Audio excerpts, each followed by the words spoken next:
Bruno Le Roux, l'autre réforme qui concerne directement l'Assemblée et qui pourrait arriver prochainement, c'est l'introduction d'une dose de proportionnelle qui est également souhaitée par François Hollande d'ailleurs.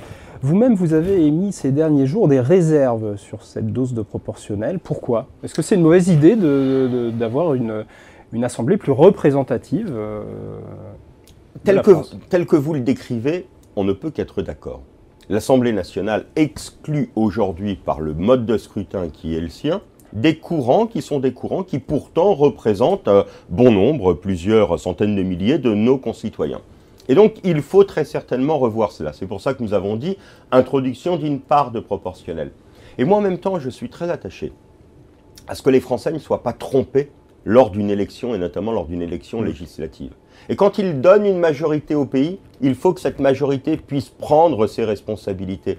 Moi je n'aimerais pas qu'il y ait une Assemblée nationale où l'on se retrouve avec une majorité faible, voire avec pas de majorité, et en fin de compte avec des Français qui, pendant 5 ans, verraient une Assemblée nationale impuissante, incapable de prendre ses responsabilités, faisant ici un accord avec les uns, ici un accord avec les autres, sans qu'il y ait de cohérence. L'avantage aujourd'hui, avec ce mode de scrutin, c'est qu'il permet de dégager des majorités et qu'il ne permet pas... Il y a des pays où la logique de coalition fonctionne très bien. Oui, mais en France, on voit bien que c'est plutôt une logique de polarisation qui s'opère. Est-ce qu'elle n'est pas provoquée par le mode de scrutin, justement? Mais je ne crois pas. Je crois que les institutions de la Ve République, que beaucoup dans mon camp ont mis en cause, voire condamné à leur début, permettent au moins cette stabilité. Elles permettent une démocratie apaisée, puisqu'il y a des alternances qui sont des alternances régulières, un peu trop rapides quelquefois à mon goût et ne laissant pas le temps de s'installer dans la durée. Mais pour autant, au moins quand les Français votent, ils ont ensuite une majorité. Mais enfin, tout de même, Monsieur Le Roux, la commission Jospin propose 10% de proportionnel. 10%, il y a 577 députés.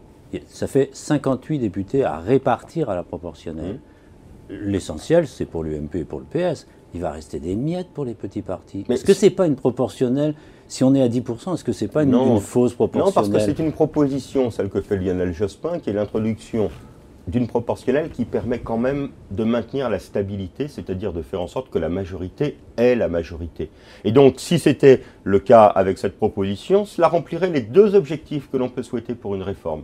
Garder une majorité, c'est-à-dire la stabilité politique, et faire en sorte de faire rentrer à l'Assemblée nationale, non pas des groupes politiques, mais un certain nombre de députés qui représenteraient ces courants qui ne sont pas représentés aujourd'hui. Et donc la proposition de Lionel Jospin me semble celle qui, de façon raisonnable, permet de concilier l'objectif de stabilité, donner une majorité au pays, et en même temps de diversité, faire rentrer des voix nouvelles à l'Assemblée nationale. C'est la bonne dose, c'est-à-dire que ces 10%, selon vous, c'est la dose idéale a priori. Je n'imagine pas qu'il faille aller au-delà.